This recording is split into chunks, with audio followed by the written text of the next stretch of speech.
Hello dear students, welcome to দাদা study centre. তো বন্ধুরা, আজকে যেটা তোমাদের আলোচনার বিষয় সেটা হচ্ছে পঞ্চম শ্রেণীর তৃতীয় পর্যায়ক্রমিক মূল্যায়ন 2022-এর যে গণিত সাবজেক্টটি আছে, সেই গণিত সাবজেক্টে যে সমস্ত প্রশ্নগুলো গুরুত্বপূর্ণ তোমাদের ফাইনাল পরীক্ষার জন্য, সেই সমস্ত প্রশ্নগুলোই তোমাদের করাচ্ছি। আর এইভাবে একই রকমভাবে বেশ কিছু তোমাদের পার্টে পার্টে আমি করাবো, সেই জন্য তোমাদেরকে বলা তোমরা প্রত্যেকটা পার্ট দেখবে।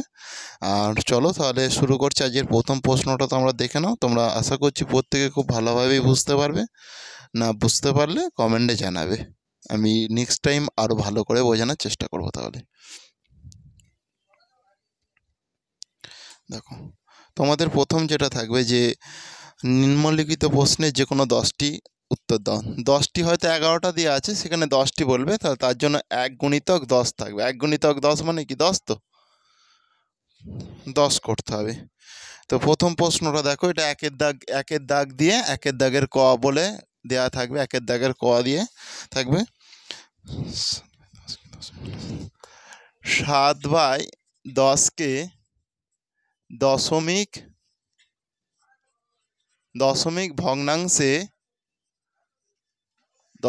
ভগ্নাংশে পরিণত করো।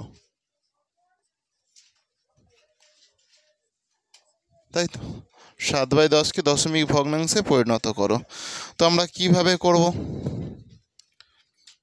তাই তো, এই যে এখানে 7/10, এখানে যে 10 আছে, উপরে তো 7 আছে, এটা 7 দিয়ে ভাগ করব। 10 একটা দশমিক খাওয়ালে কি এখানে একটা শূন্য হবে, তাই তো। 10 7 70, তাহলে কি হয়ে গেল 0.7। এটা এইভাবে করা যায়।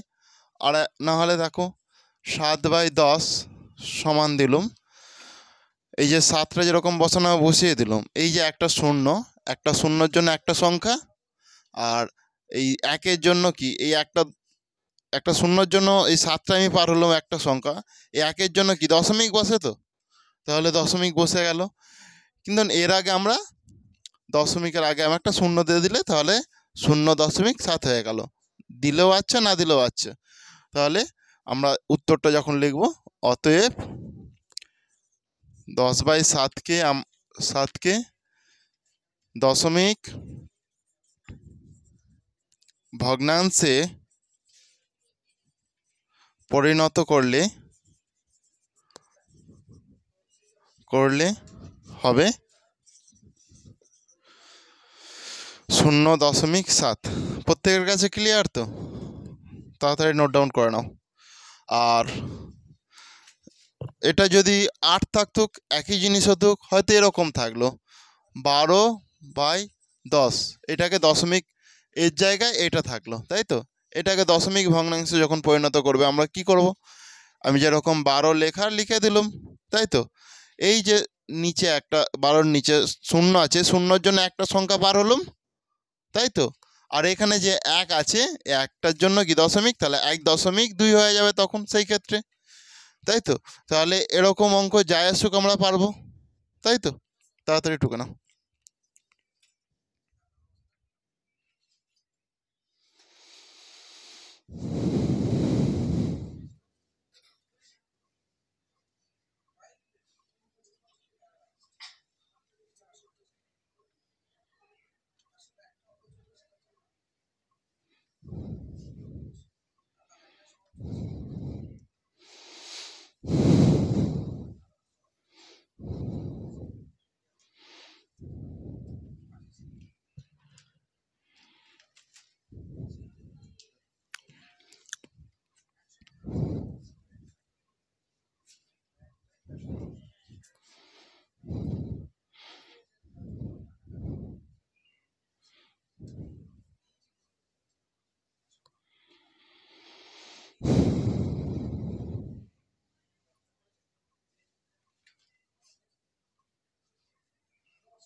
হয়েছে?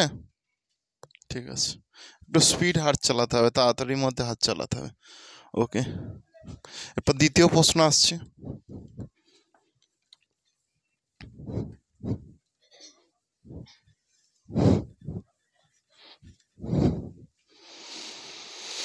এরপর খ দিয়ে, খয়ের দাগ দিয়ে দেখো কি আছে না 0.1 এবং 0.01 এর মধ্যে বৃহত্তমটি নির্ণয় করো। এর মধ্যে বৃহত্তমটি নির্ণয় করো।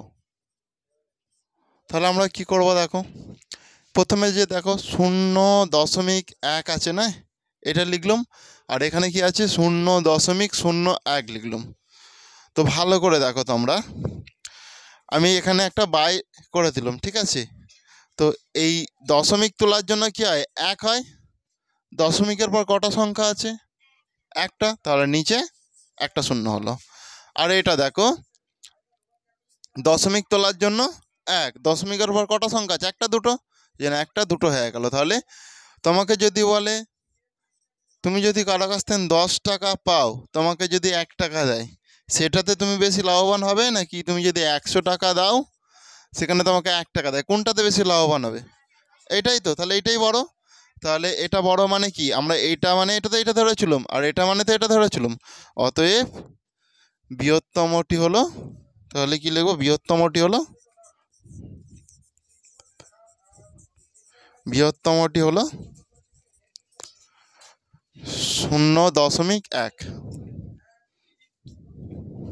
ক্লিয়ার? করে নাও তাড়াতাড়ি।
পেন লাগবে আজাদ দা? পেন লাগলে এখানে আছে, আর 12 পড়তে চলে এসছে। এটা হয়েছে তোমাদের? ঠিক আছে। এরপর নেক্সট অঙ্কটা দেখো তোমরা।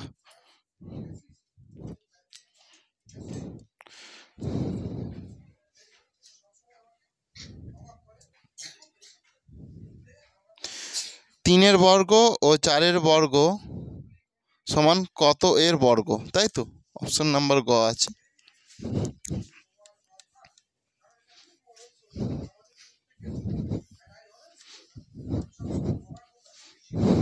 দেখো অপশন গয়াতে যেটা আছে, 3-এর বর্গ, 3-এর বর্গ প্লাস 4-এর বর্গ সমান কতর বর্গ, তাই তো? কত এর বর্গ। তো এটা আমরা কি করে করব, খুব খুব ইজি। ভালো করে দেখো,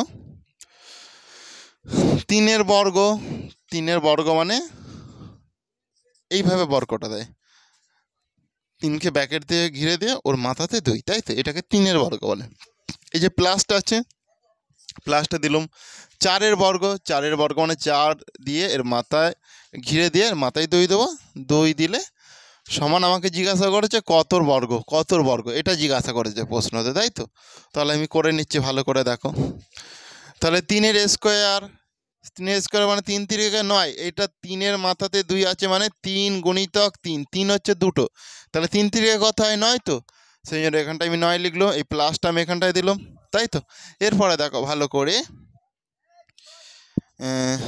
যেটা 4-এর বর্গ, 4-এর মাথায় স্কোয়ার আছে, মানে 4 কটা, 4 গুণিতক 4, 4 দুটো, তাহলে 4 4 কত 16, তাই তো? 4 4 হলো 16। তাহলে দেখো 9 আর 16 যদি আমি যোগ করি কত হবে? 9 আর 16 যোগ করলে 25, তাহলে 25 হয়ে যাবে। দেখো 5-এর স্কোয়ার মানে কি 25, দেখো 5 গুণিতক 5, দুটো 5 তো, তাহলে এটা 25 মানে কি আমি 5-এর স্কোয়ার করে দিলাম, মানে 5-এর বর্গ। তাহলে লিখতে হবে অতএব 3-এর, এখানটা একটু সরিয়ে লিখছে, হ্যাঁ, অতএব 3-এর বর্গ প্লাস 4-এর বর্গ সমান 5-এর বর্গ। প্রত্যেকে করে নাও, 3-এর বর্গ প্লাস 4-এর বর্গ সমান 5-এর বর্গ।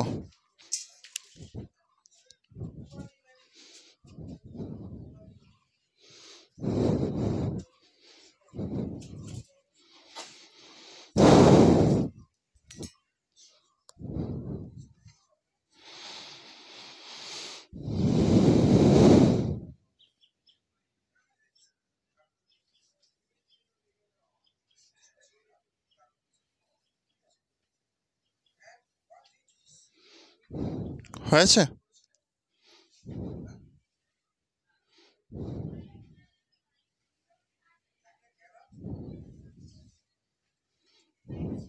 ঠিক আছে, দেখো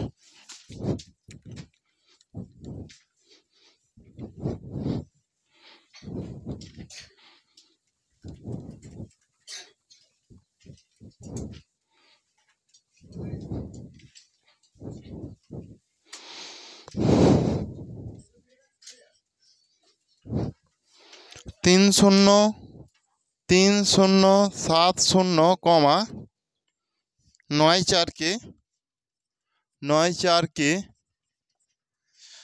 স্থানীয় মানে বিস্তার করো, স্থানীয় মানে বিস্তার করো, বিস্তার করো। দেখো ভালো করে, খুব সহজ অঙ্ক। দেখো আমি প্রথমে দেখো লিখে নিলাম 3070.94, এই জায়গাটা এটা রাফে, ঠিক আছে। দেখো আমি 3-এর পর 000.00 দিয়ে দিলাম, ঠিক আছে। তাহলে এরপর কি পড়ে আছে দেখো, এরপর একটা, তাহলে কত হয়ে গেল? 3000 হয়ে গেল, তাই তো। এরপর কত নামবে দেখো 7, 7-এর পর কত 000 করে দিলাম, তাহলে এটা একটা হয়ে গেল, তাহলে 70 হলো। এরপরে দেখো দশমিকের পর দেখো 9, এই যে 0 আছে 0 দিয়ে দিলাম, তাহলে এটাও একটা হয়ে গেল, কারণ এর সংখ্যা যেখানে আছে সেখানে করছি। তাহলে 9, এ দেখো প্রথমে 3-এর কাজটা এই জায়গাটাতে মিটে গেল, এরপর 7-এর কাজটা এই জায়গাটাতে মিটে গেল, এরপর 9-এর কাজটা এখানটায় মিটলো, এরপর দশমিক 4-এর কাজ, তাহলে দশমিক দেখো এটার জন্য 0, এখানটায় 4 নামালাম, তাহলে দেখো এই কটা আমার মোট হলো। এগুলো যোগ করলে আমি ওটা পাবো, তাই তো। তো দেখো ভালো করে, এখানে দেখো 0.90 আছে, 0.90 আছে, তাহলে এটা আমি যদি দশমিকটা তুলতে যাই, দশমিকের জন্য 1, দশমিকের পর কটা সংখ্যা আছে? 1টা 2টো, তাহলে 1টা 2টো হয়ে গেল, ঠিক না? ওটা করা যায়। তাছাড়া এটা আমি দশমিকের পর এটা আর এই শূন্যটা দেবো না দিলেও হবে, তাহলে দশমিকের পর দেখো শুধু 0.9 আছে, তাই তো। তাহলে 0.9 মানে কি, আমি এটা এরকম তো আছে, দশমিক তোলার জন্য কি হলো 1, দশমিকের পর একটা সংখ্যা আছে মানে 9/10 হয়ে গেল, তাহলে এটা এখান থেকে এইটা আসলো, তাহলে এটা কি আসবে? এটাও তো আমাকে করতে হবে। দশমিকের সরাসরি দশমিক বসালাম, এখানটায় আগে 9, এই 9টা আমি নিয়ে নিচ্ছি এই জায়গাটাতে, তাহলে কি এখানটা 0 হয়ে গেছে। এরপর এই 4টা পড়ে আছে, এই জন্য এই 4টে এখানটায় করলাম, তাই তো। তাহলে এটা দেখো 0.4 আছে, না সরি, এখানটায় 0.04 আছে, তাই তো, 0.04 আছে এটা। তো এই দশমিক তোলার জন্য কি 1, দশমিকের একটা 2টো সংখ্যা, সেই জন্য 1টা 2টো হয়ে গেল, তাহলে এটা কি 4/100 হয়ে গেল, কারণ এর আগে তো শূন্যর কিছু দাম নেই। তাহলে এটাকে যখন আমি ভেঙে লিখবো দেখো, তাহলে এটা স্থানীয় মানে বিস্তার করা মানে ভেঙে ভেঙে লিখতে হবে, তাই তো। তাহলে এটা আমি কি পেয়ে গেলাম, এটা আমি তো এটা পেলাম 0.04/100। 0.4 আমি শুধু 4/100 করব, কারণ এর আগে যে শূন্যটা আছে শূন্যটা কিছু দাম নেই তো, তাহলে এখানটা আমি লিখে নিলাম, এগুলো সব মুছে দিলাম। দেখো এরপর কি করবো দেখো, তাহলে এখান থেকে প্রথম 3000টা নেবো আমি, 3000 লিখে দিলাম, 3000, তাই তো, প্লাস করলাম। এরপর এই জায়গাটা থেকে আমি কি 70 নেবো, 70 পর দশমিক দিয়ে 00 আছে, এর তো কোনো দাম নেই, তাই তো, তাহলে আমি 70 করলাম প্লাস। এরপরে দেখো 0.9 আছে, 0.9টা আমি এখানে কি পেয়েছি 9/10 তো, তাহলে 9/10 করলাম প্লাস দিলাম।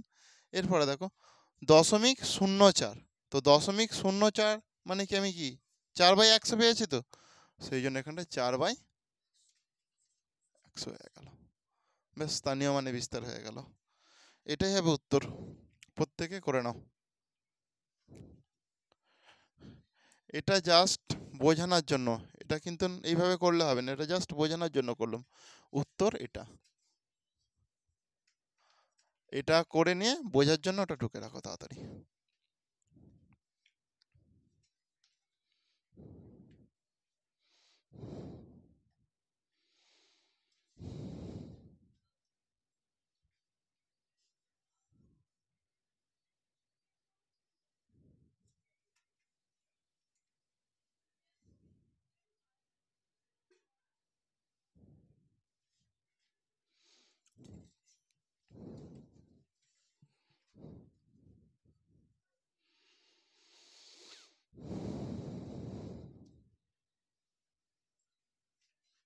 হয়েছে?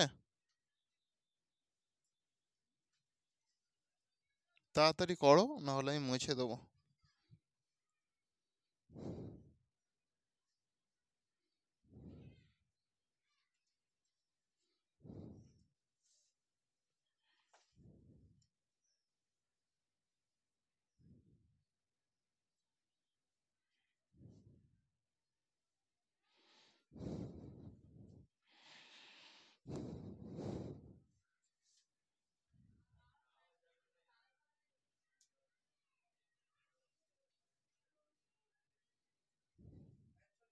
হুম,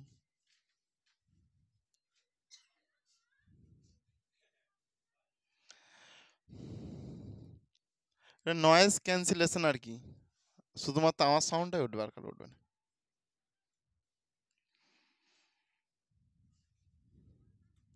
হয়ে গেছে? এরপর 5 নম্বর প্রশ্নটাতে আসি।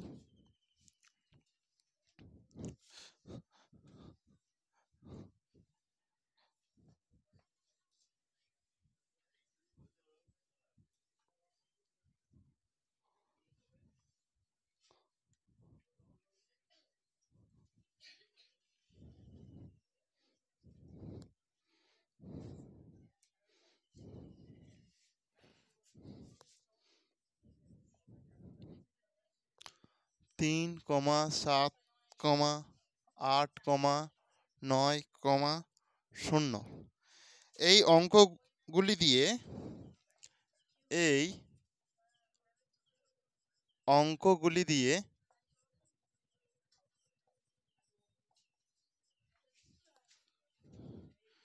5 অঙ্কের ক্ষুদ্রতম সংখ্যা লেখো। 5 অঙ্কের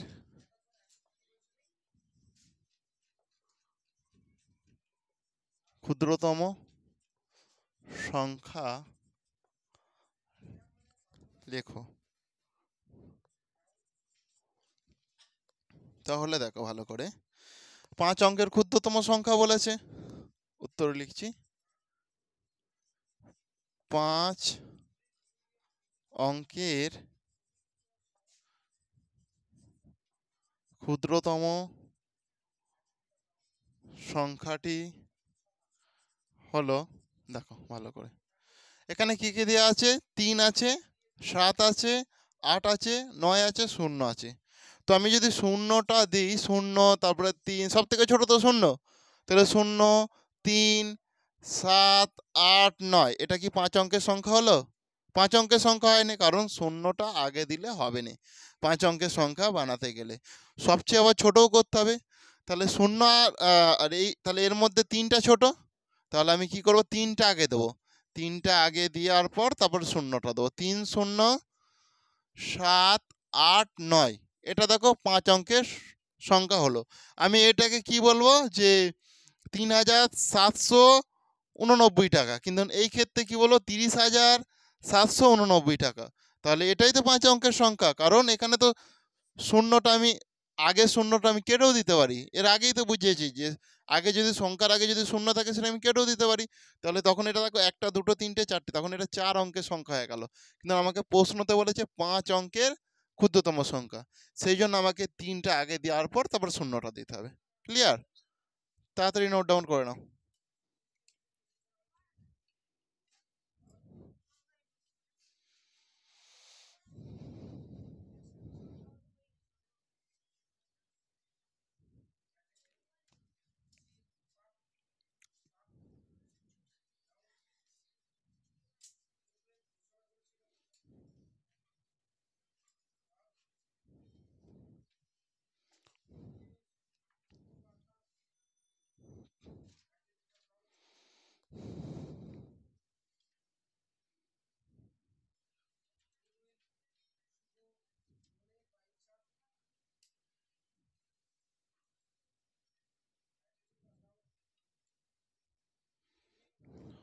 হয়েছে?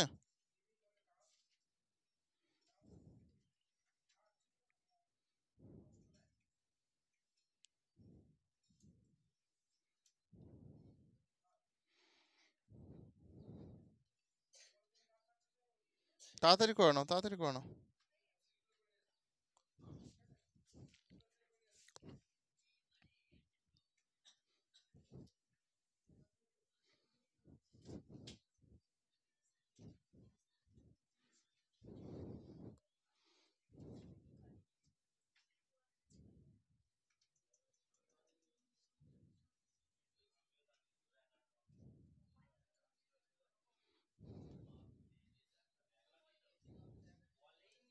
আচ্ছা, এর পরের প্রশ্ন হচ্ছে গোলক ও বৃত্তের মধ্যে পার্থক্য লেখো, তাই তো? গোলক ও বৃত্তের মধ্যে পার্থক্য লেখো। তাহলে দেখো, গোলকের কি আছে, গোলক ও বৃত্তের মধ্যে পার্থক্য লেখো। গোলকের আয়তন আছে, কিন্তু সেটা বৃত্তের কোনো নির্দিষ্ট আয়তন নেই। আর কি, আর বৃত্তের ক্ষেত্রফল পাওয়া যায়, তাই তো? সেই জন্য আমরা কি হলো, গোলকের আয়তন থাকে,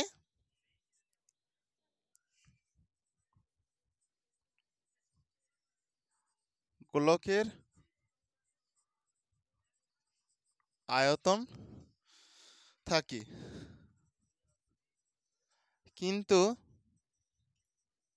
কিন্তু কিনা আমাকে যেহেতু পার্থক্য বলেছে, তাহলে ডিফারেন্স তো দেখাতে হবে, তাই তো? তাহলে গোলকের আয়তন থাকে, বৃত্তের কি থাকে, ক্ষেত্রফল থাকে। বৃত্তের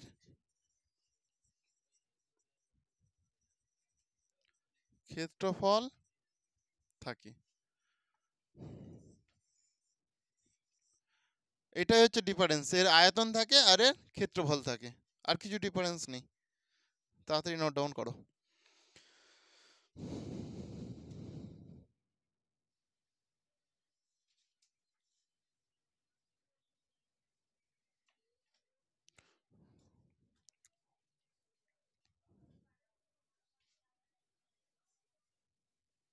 হয়েছে?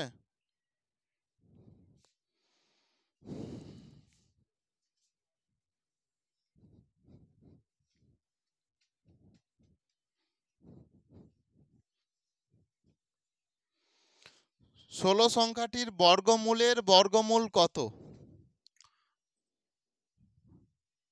এটা কত দাগ, 6-এর দাগ।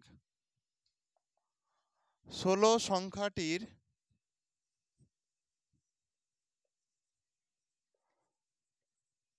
বর্গমূলের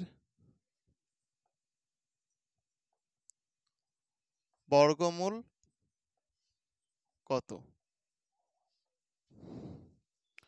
তাহলে দেখো ভালো করে, 16 সংখ্যাটি কত? 16, এর বর্গমূল আবার তার বর্গমূল, তো 16 বর্গমূল কত? 16 বর্গমূল দেখো, উত্তর দিচ্ছি, 16 এর বর্গমূল। তাহলে দেখো 16 বর্গমূল, দেখো আমরা যদি 4 গুণিতক 4 করি তাহলে 4 4 16 হয় কি? তাহলে 4 স্কোয়ার মানেই দেখো 16, তাই তো? তাহলে 16 বর্গমূল কত? 4। ক্লিয়ার?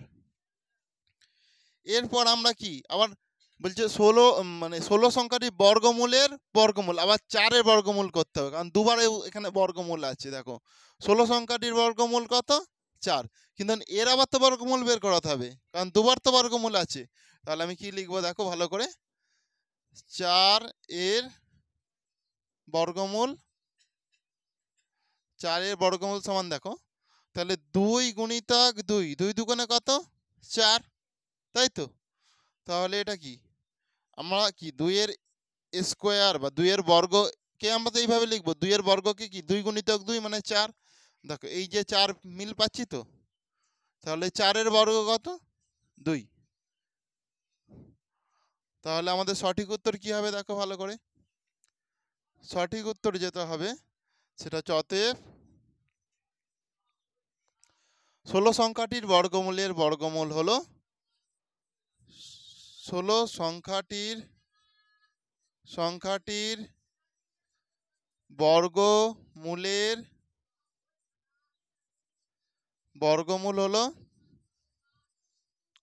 বর্গমূল হলো সমান 2। এটাই হচ্ছে উত্তর। 16 সংখ্যাটির বর্গমূলের বর্গমূল হলো 2। করে নাও তাড়াতাড়ি।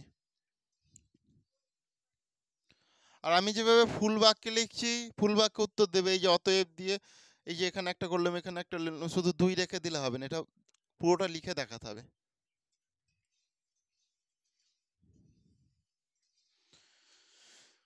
আজকে শর্ট প্রশ্নগুলো করাবো, একের দাগের গুলো, এর পরের দিন, নেক্সট দিন, এর পরের থেকে করাবো।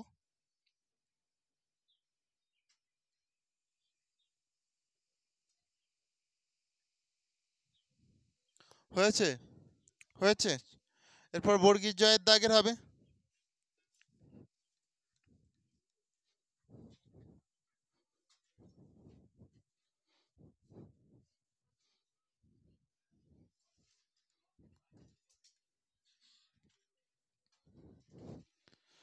কি,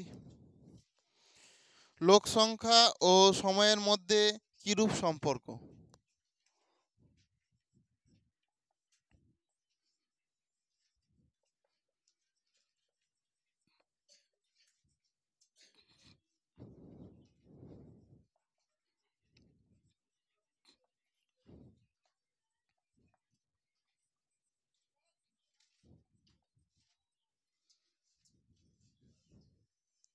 দেখো, লোক সংখ্যা ও সময়ের মধ্যে কিরূপ সম্পর্ক বলেছে, তাহলে তোমরা একটা জিনিস ভালো করে লক্ষ্য করো, লোক সংখ্যা বাড়লে কি সময় কম লাগবে? তো ধরছে একটা আমি রাস্তার কাজ করছি, আমি যদি আগে এই রাস্তাটা বানাতে 5 জন লোক কাজ করতে, 5 জন লোক যদি লাগাই, সেটা মাটি ফেলতে লাগবে, কিংবা ইট লাগাতে লাগবে, কিংবা যাই হোক, সেটা হয়তো 10 দিন লাগলো। আমি যদি 5 জনের জায়গায় 10 জন লোক করে দিই, তাহলে আমার কম দিন লাগবে তো? তাহলে লোক বাড়ছে, এখানে দিন কমছে, তাহলে বাড়লে কমবে, কমলে বাড়বে, এটা কি সম্পর্ক? ব্যস্ত সম্পর্ক।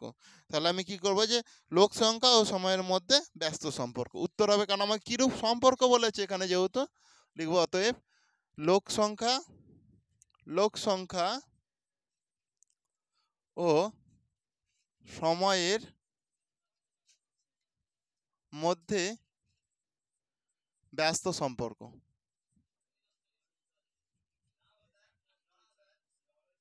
ক্লিয়ার? তাহলে লোক সংখ্যা ও সময়ের মধ্যে কি সম্পর্ক? ব্যস্ত সম্পর্ক। তাড়াতাড়ি করো।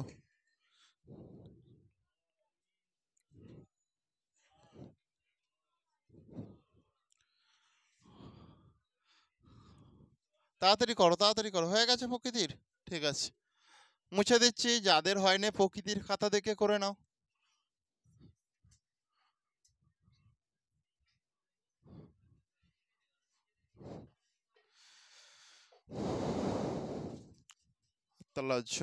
দেখো জয়ের প্রশ্নটা কি আছে দেখো, ত্রিভুজের 3টি কোণের সমষ্টি কত? ত্রিভুজের 3টি কোণের সমষ্টি কত? তাহলে তোমরা ভালো করে দেখো, ত্রিভুজের 3টে কোণের সমষ্টি বলেছে। সমষ্টি মানে কি? সমষ্টি মানে হচ্ছে যোগ। সমষ্টি মানে কি না? যোগ। আর এটা একটা ত্রিভুজ, ত্রিভুজের কটা কোণ দেখো, এটা একটা কোণ, এটা একটা কোণ, এটা একটা কোণ, 3টে কোণ। তো বলেছে যে এই 3টে কোণের সমষ্টি, এইটা এইটা এইটা, এই 3টে কোণের যোগফল কত হবে? এরকম যখনই প্রশ্ন থাকবে ত্রিভুজের 3টে কোণের সমষ্টি হচ্ছে 60, এটা একটা 60 ডিগ্রি, এটা একটা 60 ডিগ্রি, একটা 60 ডিগ্রি, যদি তাহলে 180 ডিগ্রি। তো হয়তো এটা 50 হলো, এটা 70 হলো, এটা 60 হলো, তাহলেও তো 180 হচ্ছে। মানে যাই হোক, ত্রিভুজটা বাঁকা হোক, চড়া হোক, কিংবা সোজা হোক, যাই হোক, ত্রিভুজের 3টে কোণের সমষ্টি যখনই বলে দেবে সেটা হয়ে যাবে যে 180 ডিগ্রি। তাহলে উত্তর আমি করে দিচ্ছি। অতএব দেখো উত্তর করে দিচ্ছি, ত্রিভুজের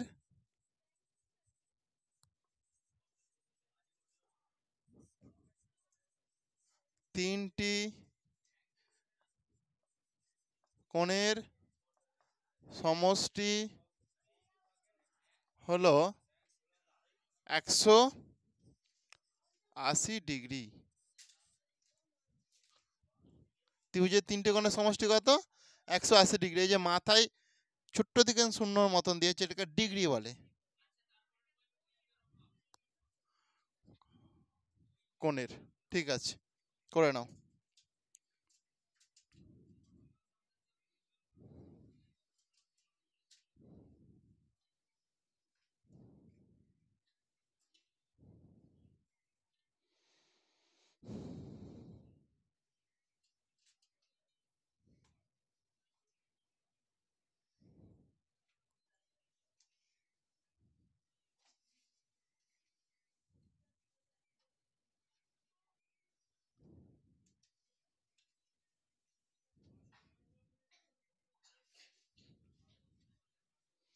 হয়েছে?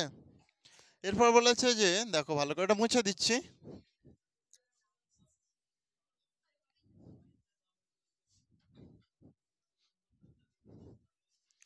বলেছে যে একটি ত্রিভুজের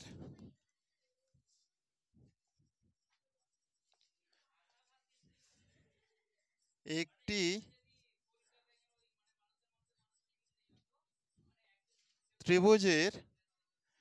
ত্রিভুজের সবচেয়ে কম,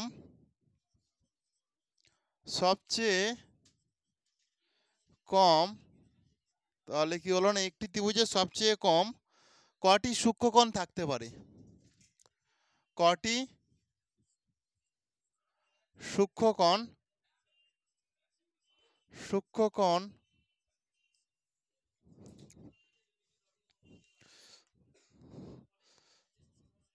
থাকতে পারে? তাহলে ভালো করে দেখো, উত্তর হবে একটি ত্রিভুজের সবচেয়ে কটি সূক্ষ্মকোণ থাকতে পারে, তাই তো? সূক্ষ্মকোণ মানে কি? সেটা 90 ডিগ্রির কম, তাই তো? একটি ত্রিভুজের এটা হচ্ছে, এটাই হবে একটি ত্রিভুজের সবচেয়ে কম যদি ধরি 2টি সূক্ষ্মকোণ থাকতে পারে, এর বেশি সূক্ষ্মকোণ রাখা যাবে না। ঠিক আছে, তাহলে একটি ত্রিভুজের সবচেয়ে কম 2টি সূক্ষ্মকোণ থাকতে পারে। একটি ত্রিভুজের সবচেয়ে কম কটির জায়গায় কি হবে? 2টি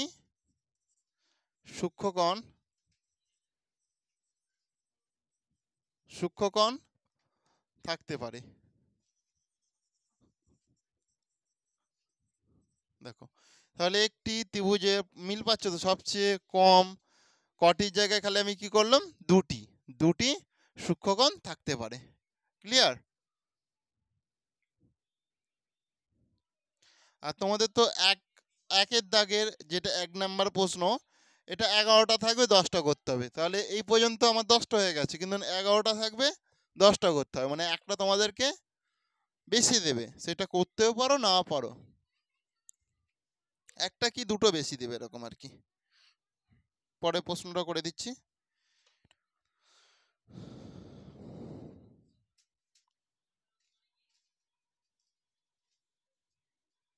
দেখো এটা কিন্তু দেখো এরপরে একটি প্রকৃত ভগ্নাংশ একটি অপ্রকৃত ভগ্নাংশের যোগফল সর্বদা কিরূপ ভগ্নাংশ হবে, তাই তো? দেখো করছি, আমি লিখে দিচ্ছি।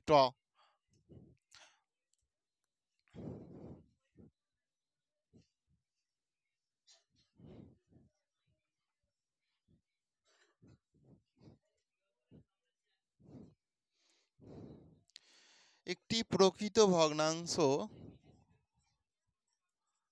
একটি প্রকৃত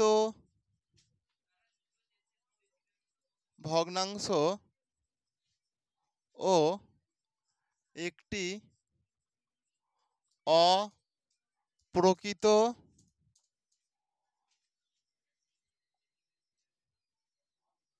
ভগ্নাংশের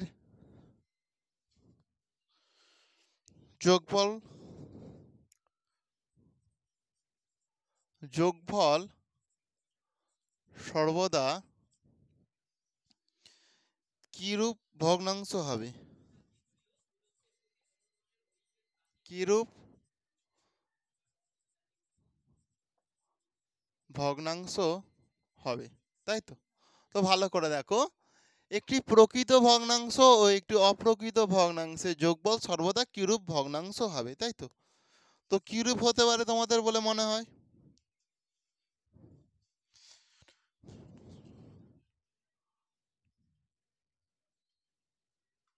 দেখো, প্রকৃত ভগ্নাংশ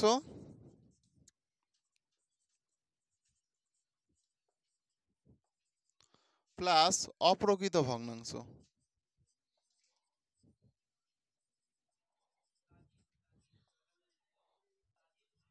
সমান কি হবে? প্রকৃত ভগ্নাংশ প্লাস অপ্রকৃত ভগ্নাংশ সমান কি ভগ্নাংশ হবে? আমি এই সমানটা এখানটাতে দিলে তো এরপর লিখতে কোলাবে না, সেই জন্য আমি এখানটায় দিচ্ছি, এই সমানটা আমি মুছে দিচ্ছি। তাহলে দেখো ভালো করে শুনে রাখো, একটা প্রকৃত ভগ্নাংশের সঙ্গে একটা অপ্রকৃত ভগ্নাংশ যদি যোগ করো, সব সময় কি হবে? অপ্রকৃত ভগ্নাংশই হবে। কি হবে না? অপ্রকৃত ভগ্নাংশই হবে। সেই জন্য উত্তর হবে অপ্রকৃত ভগ্নাংশ।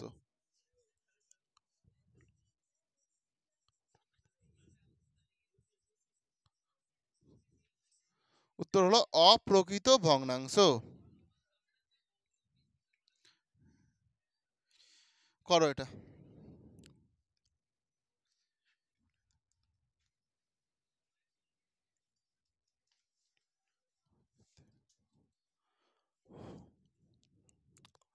প্রশ্নগুলো প্রত্যেকটা প্রশ্ন গুরুত্বপূর্ণ, সেজন্য খুব ভালোভাবে প্র্যাকটিস করতে হবে।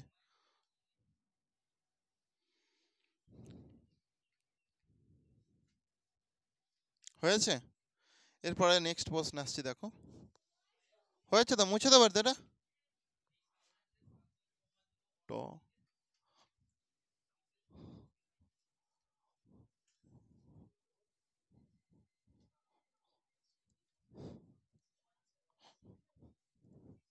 দেখো ভালো করে, একটি বর্গক্ষেত্রের বাহু 1 সেমি হলে ঠ মানে 12টা দেয়া থাকবে অপশানে, ট মানে তো 11টা, আর ঠ মানে কি 12টা, অপশানে 12টা দেয়া থাকবে, এর মধ্যে 10টা করতে হবে। আমি ঠ পর্যন্ত করিয়ে দিচ্ছি। একটি বর্গক্ষেত্রের বাহু 1 সেমি হলে একটি বর্গক্ষেত্রের বাহু 1 সেমি হলে বর্গক্ষেত্রের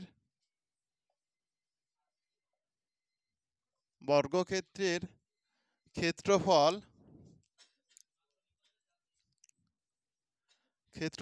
কত হবে? ক্লিয়ার? বলেছে যে একটি বর্গক্ষেত্রের বাহু 1 সেমি হলে বর্গক্ষেত্রের ক্ষেত্রফল কত হবে, এই প্রশ্নটাই বলেছে, বা কত হবে, তাই তো? তাহলে ভালো করে শুনে রাখো, একটি বর্গক্ষেত্রের বাহু যদি 1 সেমি হয় তাহলে বর্গক্ষেত্রের ক্ষেত্রফল কি হবে? 1 বর্গ সেমি। এটাই হবে উত্তর।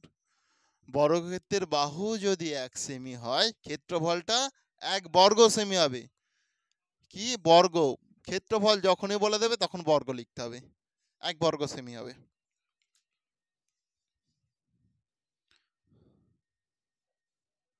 আচ্ছা, তোমাদের আজকের ক্লাসটা আমি এখানেই শেষ করব। তবে ভাবনি যে এই প্রশ্নের সেটটা শেষ হয়ে গেছে। এটা হচ্ছে 1-এর দাগের হয়েছে, কালকে 2-এর দাগ থেকে করাবো।